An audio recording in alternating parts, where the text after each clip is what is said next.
ತಾವು ಸಂಪಾದನೆ ಮಾಡಿದ ಹಣವನ್ನೆಲ್ಲ ಅಂಕೇಗೌಡರ ಪುಸ್ತಕ ಸಂಗ್ರಹಣೆಗೆ ಮೀಸಲಿಟ್ಟಿದ್ದು ಶ್ಲಾಘನೀಯವಾದದ್ದು.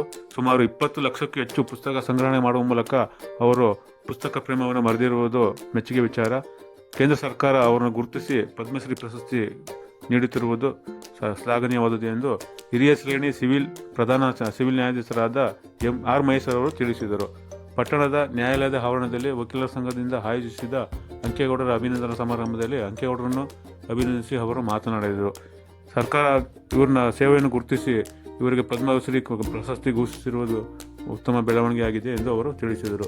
ಇದೇ ವೇಳೆ ಸನ್ಮಾನ ಸ್ವೀಕರಿಸಿದ ಅಂಕೇಗೌಡರು ಮಾತನಾಡಿದರು. ವಕೀಲರ ಸಂಘದ ಅಧ್ಯಕ್ಷ ಗಂಗರಾಜು ಮಾತನಾಡಿದರು. ಪ್ರಧಾನ ಸಿವಿಲ್ ನ್ಯಾಯಾಧೀಶರಾದ ಬಿ ಪಾರ್ವತಮ್ಮ, ಅಪಾರ ಹಿರಿಯ ಶ್ರೇಣಿ ನ್ಯಾಯಾಧೀಶರಾದ ಎನ್ ಬಾಬು, ವಕೀಲರ ಸಂಘದ ಕಾರ್ಯದರ್ಶಿ ಕೆ.ಎಸ್. ಮೋಹನ್, ಖಜಾಂಚಿ ಪುಷ್ಪಲತಾ, ಪರಿಸರ ಪ್ರೇಮಿ ಲಾವಕುಮಾರ್ ಸೇರಿದಂತೆ ಇತರರಿದ್ದರು.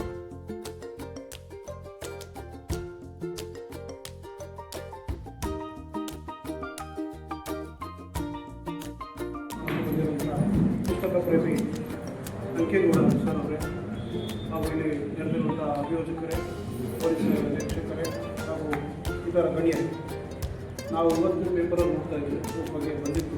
ನಿನ್ನೆ ಕನ್ನಡ ಸಾಹಿತ್ಯ ಮಂಡ್ಯ ಜಿಲ್ಲಾ ಸಾಹಿತ್ಯ ಪತ್ರವಿಕಾಸವರು ಒಂದು ಸನ್ಮಾನ ಮಾಡಿದರು. ಅವಾಗ ಹೇಳ್ತಾ ಬರೆದಿದ್ದು ಪತ್ರಿಕೆಯವರು ಸುಮಾರು 25 ಲಕ್ಷ ವಿವಿಧ ಪುಸ್ತಕಗಳನ್ನು ಅವರು ಸಂಗ್ರಹಣೆ ಮಾಡಿದ್ದಾರಂತೆ. ಮತ್ತು ಇವರು ಫಸ್ಟು PSS ಸ್ಕೇಲೇನೋ ಲೈಫ್ ಬಾಯ್ ಏನೋ ಕೆಲಸ ಮಾಡ್ತಾಯಿದ್ರು, ಟೈಮ್ ಆಫೀಸರ್ ಆಗಿ ಕೆಲಸ ಮಾಡ್ತಾಯಿದ್ರು. ಆ ಒಂದು ಸಂಪಾದನೆ ಹಣವನ್ನೆಲ್ಲ ಬರೀ ಪುಸ್ತಕ ಖರೀದಿ ಮಾಡೋದಕ್ಕೆ ವೆನ ಮಾಡಿದ್ದಾರೆ. ಮತ್ತು ಒಂದು ಮೈಸೂರಿನಲ್ಲಿ ಒಂದು ಸೈಟ್ ಕೂಡ ಮಾರಾಟ ಮಾಡಿ ಅದರಲ್ಲೂ ಕೂಡ ಪುಸ್ತಕವನ್ನು ಖರೀದಿ ಮಾಡಿ ಅವರು ಈಗ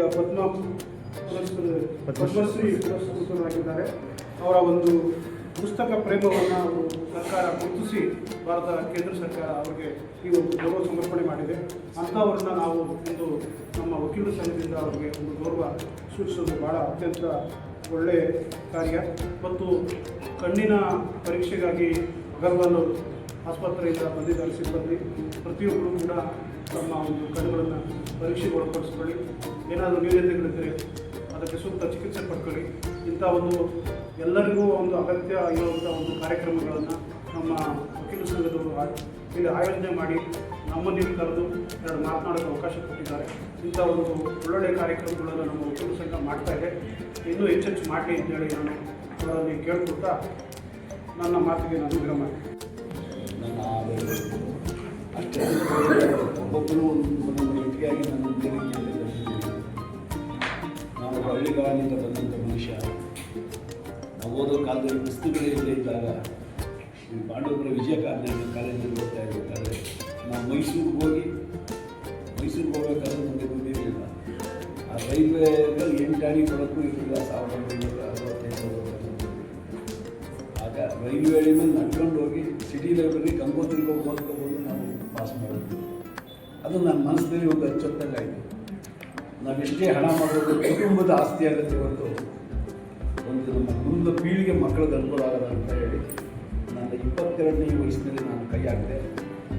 ನಾನೀಗ 78 ವರ್ಷ, 53-54 ವರ್ಷಗಳ ಕಾಲ ಸತತವಾಗಿ ಈ ಒಂದು ಇಡೀ ರಾಜ್ಯ ಎಲ್ಲ ಅಂತಾರಾಷ್ಟ್ರೀಯ ಮಟ್ಟದಲ್ಲಿ ಎಲ್ಲಿ ಏನಿದೆ ಎಲ್ಲ ಕಡೆ ಅದನ್ನು ತಂದು ಬಹುಶಃ ನಿಮಗೆ ಒಂದು ಮಾತನ್ನು ಕಿವಿ ಮಾತು ಹೇಳ್ತೀನಿ. ₹1 ಅವರಿಂದ ಫೀಸ್ ಇಲ್ಲ, ಮೆಂಬರ್ಶಿಪ್ ಇಲ್ಲ, ಏನಿಲ್ಲ. ಏಕೆಂದರೆ ನಿಮಗೆ ಗೊತ್ತಿದೆ, ನಿಮ್ಗೆ ಹೇಳ್ಕೊಡ್ಬೇಕಾಗಿಲ್ಲ. ಆ ಓದೋ ಮಕ್ಕಳಿಗೆ ನಾವೆಲ್ಲ ಅನುಭವಿಸಿದ್ವಿ. ನೀನು ₹5 ಕೊಡು, ₹10 ಕೊಡು ಅಂತ ಕೇಳೋದು ಅದೊಂದು ಪಾಪದ ಕೆಲಸ ಅಂತೇಳಿ ಇವತ್ತಿನವರೆಗೂ ಎಷ್ಟೇ ಕಷ್ಟ ಬಂದು ಅದನ್ನು ನಿರ್ವಹಿಸ್ಕೊಂಡು ಬರ್ತಾ ಇದ್ದೀವಿ. ತಾವು ಈ ಸಂದರ್ಭದಲ್ಲಿ ಹೇಳಬೇಕು, ಅಮೇರಿಕದ ಹೈಕೋರ್ಟ್ ಜಡ್ಜು ಮೈಸೂರಲ್ಲಿ ಒಳ್ಳೆ ಲೈಬ್ರರಿ ಎಲ್ಲಿದೆ ಅಂತ ಕೇಳಿದಾಗ ಅವರು ಈ ಜಾಗ ತಗೋತಾರೆ. ಅವ್ರು ಬಂದು ಕುಣಿದಾಡ್ಬಿಡ್ತಾರೆ. ಅವರು ಹೋಗುವಾಗ ಒಂದು ಇದು ಬರೀತಾರೆ, I have visited all over India in the important places including Taj Mahal. This library sequel of ಬೆಳೆದ ತಾಜ್ಮಹಲ್ ಅಂತ. ಒಬ್ಬ ಮನುಷ್ಯ ಮಾತಾಡೋದು ನಮಗೆ ಯಾರಿಗೂ ಅರಿವಿಲ್ಲ. ಈಗ ಅಷ್ಟಿದ್ರೆ 1 ಎಕರೆ ಇದ್ದರೆ ನಾವು ಗಂಡ ಹೆಣ್ಣು ಒಂದು ಕಸ ಗುಡಿಸಲಿಕ್ಕೆ ಹೋಗ್ಬೋದು, ಲೇಬರ್ ಇಟ್ಕೊಂಡಿಲ್ಲ. ನನ್ನ ಉದ್ದೇಶ ಏನು ಅಂದರೆ ಮುಂದೆ ಬಂದು ಪೀಳಿಗೆ ನಮ್ಮ ಮಕ್ಕಳಿಗೆ ಆಗ ನಾವು ಕಳ್ಕೊಂಡಿದ್ದೀವಿ. ಯಾವುದೋ ತಕ್ಷಶಿಲೆ, ನಳಂದ ಇಂಥ ಮಹಾನ್ಯವನ್ನೆಲ್ಲ ಕಿಡಿಗೇಡಿಗಳಿಂದ ಹಾಳು ಮಾಡ್ಕೊಂಡಿದ್ದೀವಿ. ಇದನ್ನು ಉಳಿಸ್ಕೋಬೇಕು ಅಷ್ಟೇ. ನಾನು ನಾವು ಈ ಮುಖಾಂತರವಾಗಿ ನ್ಯಾಯಾಲಯದ ನಮ್ಮ ಪ್ರಾರ್ಥನೆ ಏನು ಅಂದರೆ ನಾವೊಂದು ಸಾರಿ ಬಂದು ನಮ್ಮಲ್ಲಿ ನಾವೆಲ್ಲ ಸೇರಿ ಕೈ ಜೋಡಿಸಿದ್ರು ಉಳಿಸೋದಕ್ಕೆ ನಾವು ಎಷ್ಟು ದಿನ ಇದ್ದೀವಿ ನಮಗೆ ಗೊತ್ತಿರೋದು ಪ್ರಕೃತಿ ನಿಯಮ ಅಷ್ಟರೊಳಗೆ ಈ ಸಮಾಜಕ್ಕೆ ಅರ್ಪಣೆ ಆಗಬೇಕು. ನಮ್ಮ ಮುಂದಿನ ಪೀಳಿಗೆ ಇದನ್ನು ಉಳಿಸ್ಕೋಬೇಕು, ಅದೇ ನಮಗೆ ಇರ್ತದೆ. ಇನ್ನು ಒಂದೇ ಒಂದು ಮಾತು, ನನಗೆ ಟೈಮ್ ಏನು ಗೊತ್ತು, ಅಮೇರಿಕದಲ್ಲಿ ಒಂದು ಕಾನ್ವಿಕೇಷನ್ ನಡೀತಾ ಇರ್ತದೆ, ರಾಜ್ಯಪಾಲರಲ್ಲಿ ಭಾಷಣ ಮಾಡ್ತಾ ಇರ್ತಾರೆ. ಭಾಷಣ ಮಾಡ್ತಾ ಇರಬೇಕಾದ್ರೆ ಮನುಷ್ಯ ಯಾವನ ಗ್ರಂಥಾಲಯ ಕಟ್ಟಕ್ಕಾಗಲ್ಲ, ಕಟ್ಟಬೇಕಾದ್ರೆ ಇಡೀ ಸರ್ಕಾರವೇ ಆಗಬೇಕು, ಇಡೀ ಪ್ರಪಂಚದಲ್ಲಿ ಅವರು ಗರ್ವದಿಂದ ಹೇಳ್ತಾರೆ, ಇಡೀ ಪ್ರಪಂಚದಲ್ಲಿ ನಾವು ಅತಿ ಹೆಚ್ಚು ಗ್ರಂಥಗಳನ್ನು ಹೊಂದಿರೋ ದೇಶ ಅಮೇರಿಕ ಬಿಟ್ಟು ನಮ್ಮದೇ ಇರೋದು ಅಂತ ಅವ್ರು ಏನೋ ಹೇಳ್ತಾ ಇದ್ರು. ಯಾರು ಮಧ್ಯದಲ್ಲಿದ್ದವರು ಒಬ್ಬರು ಈಗ ಕೈಯ ಬೇಕೆತ್ತದಂತೆ, ಅವ್ರು ಕಮ್ಯುನಿಸ್ಟ್ ಕಂಟ್ರಿ ಕರೀದೇ ನಾನು ಹೇಳ್ಕೊಂಬಂದ್ರಿ ಹೋದಂತೆ, ಏನು ನಿಮ್ಮ ಚೇಷ್ಟೆ ಹಾಗೆ ನಾನು I am coming from India ಅಂತ. ಏನಿದೆ ನೀವು ಸುಳ್ಳು ಹೇಳ್ತಾ ಇದ್ದೀರಿ ಭಾಷಣದಲ್ಲಿ ಅಂತ. ಅರೆ ನಾನೇನು ಸುಳ್ಳು ಹೇಳ್ತೀನಿ, ಏನು ಹೇಗೆ ಹೇಳಿದ್ರು, ನಾನು ಭಾರತದಿಂದ ಬಂದಿದ್ದೀನಿ, ನನ್ನ ಭಾರತದಲ್ಲಿ ಒಬ್ಬ ಮನುಷ್ಯ 2 ಮಿಲಿಯನ್ ಪುಸ್ತಕ 20 ಲಕ್ಷಕ್ಕಿಂತ ಅಧಿಕ ಪುಸ್ತಕಗಳನ್ನು ಮಾಡಿದ್ದಾರೆ. ನೀವು ಸ್ಟಾಪ್ ಬೇಕು ಇವು ಬೇಕು ಅಂತ ಹೇಳ್ತಾ ಇದ್ದೀರಿ, ಗಂಡ ಹೆಂಡತಿ ಇಬ್ಬರೇ ನಡೆಸ್ತಾ ಇದ್ದಾರೆ. ಅದು ಅವ್ರಿಗೆ ಆಸ್ತಿಯಿಂದನೋ ನೆವಾರು ಅಂತ ಹಾಗೆ ಎಲ್ಲ ತೆಗೆದು ನೋಡ್ಬಿಟ್ಟು ನಾನು ಇಂಡಿಯಾಕ್ಕೆ ನಾನು ಬರುವಾಗ ಪ್ರಾವಿಸನ್ ಮಾಡಿಕೊಂಡು ಆ ಜಾಗ ನೋಡಬೇಕು ಅಂತ ಹೇಳಿದೆ. ಈ ಯಾತಕ್ಕೆ ಮಾತು ಹೇಳಿದ್ರೆ ಈ ಅಭಿಮಾನ ನಮ್ಮಲ್ಲಿ ಬರಬೇಕು. ಆಂಧ್ರದಲ್ಲಿ ನಮ್ಮ ಇದೇ ನಾಗರತ್ನ ಸುಪ್ರೀಂ ಕೋರ್ಟ್ ನಾಗರತ್ನವರು ಸುಪ್ರೀಂ ಕೋರ್ಟ್ ಜಸ್ಟಿಸ್ ಆಗಿದ್ದಾರೆ. ಅವರ ಅಧ್ಯಕ್ಷತೆಯಲ್ಲಿ ವೆಂಕಯ್ಯ ನಾಯ್ಡು 2ನೇ ತಾರೀಕು ನವಂಬರ್ 7ನೇ ತಾರೀಕು ಆಂಧ್ರ ಹಮ್ಮಿಕೊಂಡು ಒಂದು ಕಾರ್ಯಕ್ರಮ ಹಮ್ಮಿಕೊಂಡು ಅಲ್ಲಿ ಅವರು ಅಲ್ಲೇ ಹೇಳಿದ್ರು, ಇದನ್ನು ಏನಾರು ಮಾಡಿ ನಾವು ಇದನ್ನು ಕೇಂದ್ರ ಸರ್ಕಾರದ ಗಮನ ತರಬೇಕು ಅಂತ. ಈಗ ನವಂಬರ್ 2ನೇ ತಾರೀಕು ದೊಡ್ಡದಾಗಿ ಎಲ್ಲ ಸೇರಿ ಗ್ರ್ಯಾಂಡಾಗಿ ಮಾಡಿಬಿಟ್ಟು ಈ ಅಭಿಮಾನ ನಮ್ಮ ಲೋಕಲ್ಲಾಗಿ ಹುಟ್ಟಾಗ ಮಾತ್ರ ಈ ಗ್ರಂಥಾಲಯ ಉಳಿತವೆ. ಎಲ್ಲರೂ ಪ್ರತಿಯೊಬ್ಬರು ಎಲ್ಲರೂ ಬಂದು ನೋಡೋದು, ಮಕ್ಕಳುಗಳಾಗಲಿ, ನೀವು IAS KS ಆಗಲಿ.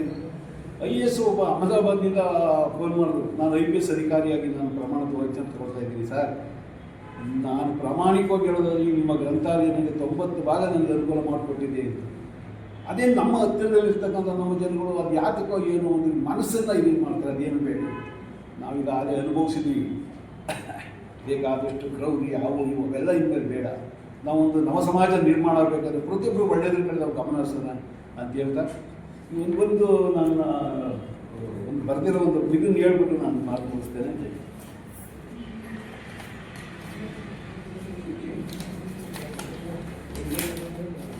ಒಬ್ಬ ತಾಯಿಯಲ್ಲಿ ನನ್ನದೊಂದು ಪ್ರಾರ್ಥನೆ, ಕಾರ್ಯರಾಗಿರುವುದು ಅವರ ತಾಯಿಯನ್ನು ಅಂಥಕ್ಕಿಂತ ಹೆಚ್ಚು ಅನುಭವವನ್ನು ಸೃಷ್ಟಿಸುವ ಲೋಕ ಕಂಟಕಗಳನ್ನು ಹೆರಬೇಡ ತಾಯಿ. ಅಧಿಕಾರ ಸ್ವಾರ್ಥಕ್ಕೆ ಅನ್ಯಾಯಗಳ ಹೆಚ್ಚಿಸುವ ದುಷ್ಟ ರಾಜಕಾರಣಿಗಳಲ್ಲಿ ಹೊರಬೇಡ ತಾಯಿ. ಧನಗೋಲುಪರಾಗಿ ದುರ್ಮಾರ್ಗದಲ್ಲಿ ಮೆರೆವ ಭ್ರಷ್ಟ ಅಧಿಕಾರಿಗಳನ್ನು ನೀ ಹೆರಬೇಡ ತಾಯಿ. ದೀನ ದುರ್ಬಲರನ್ನು ದುಃಖಿ ದಾರಿದ್ರ್ಯವನ್ನು ಶೋಷಿಸುವ ಸಿರಿವಂತರಿಗೆ ನೀ ಜನ್ಮ ನೀಡಿದ ತಾಯಿ. ಮಣ್ಣು ಮುಗಿಲುಗಳನ್ನು ಬರಿದು ಮಾಡುವ ದುರ್ಜನರಿಗೆ ನೀ ಜನ್ಮ ನೀಡಿದ ತಾಯಿ. ಜಾತಿ ಮತಗಳಿಗೆ ಬೆಂಕಿ ಹೆಚ್ಚಿ ಮಾನವತೆಯಲ್ಲಿ ಹತ್ಯೆಗೈಯುವ ಮತಾಂಧರನ್ನು ಮತ್ತೆ ನೀ ಹೆರಬೇಡ ತಾಯಿ. ಜಗದ್ಗುರು ತಾವೆನ್ನುವ ಜಗದ್ಗರ್ವಿಗಳನ್ನು ಡಾಂಬಿಕ ಯೋಗಿ ಮಹರ್ಷಿಗಳನ್ನು ನೀ ಹೊರಬೇಡ ತಾಯಿ. ತಾಯಿ ನಿಮ್ಮ ಪಾದಗಳಿಗೆ ಬಾಗಿ ಬಾಗಿ ಬೇಡದಿಂದ ಮಾನವತೆಯ ನೆಲೆಗೊಳಿಸಲು ಮಾನವಾತ್ಮರಿಗೆ ಮಾತ್ರ ಜನ್ಮ ನೀಡುತ್ತಾಯಿ. ಅಲ್ಲೇ ಮಣ್ಣಲ್ಲಿ ಎಲ್ಲರ ಜನನ, ಒಂದೇ ದಿಕ್ಕಿಗೆ ಎಲ್ಲರ ಪಯಣ, ನುಡಿಯಲಿ ಅಂತಃಕರಣ. ಅಂಕೇಗೌಡರು ನಮಗೆಲ್ಲ ನಮ್ಮ ತಾಲೂಕಿಗೆ ಚಿರಪರಿಚಿತರು. ಅಂಕೇಗೌಡರ ಬಗ್ಗೆ ನಮ್ಮ ಜಿಲ್ಲೆಯಲ್ಲೇ ಪ್ರಪ್ರಥಮವಾಗಿ ಅಂದರೆ ಇದು 3ನೇ ಅವಾರ್ಡ್, ಪದ್ಮಶ್ರೀ ಅವಾರ್ಡ್ ನಮ್ಮ ಜಿಲ್ಲೆ ಬಂದಿದೆ ಅಂತ ನಾನು ಕೇಳ್ಪಟ್ಟಿದ್ದೀನಿ. ಹಾಗಾಗಿ ಈ ಒಂದು ಸೌಭಾಗ್ಯ ನಿಜವಾಗ್ಲೂ ನಾವೆಲ್ಲ ತಾಲೂಕು ಅದರಲ್ಲೂ ನಮ್ಮ ಪಾಂಡವಪುರ ತಾಲೂಕಿಗೆ ಪ್ರಪ್ರಥಮವಾಗಿ ಬಂದಿರುವಂಥ ಪದ್ಮಶ್ರೀ ಪ್ರಶಸ್ತಿ ಇದೆ.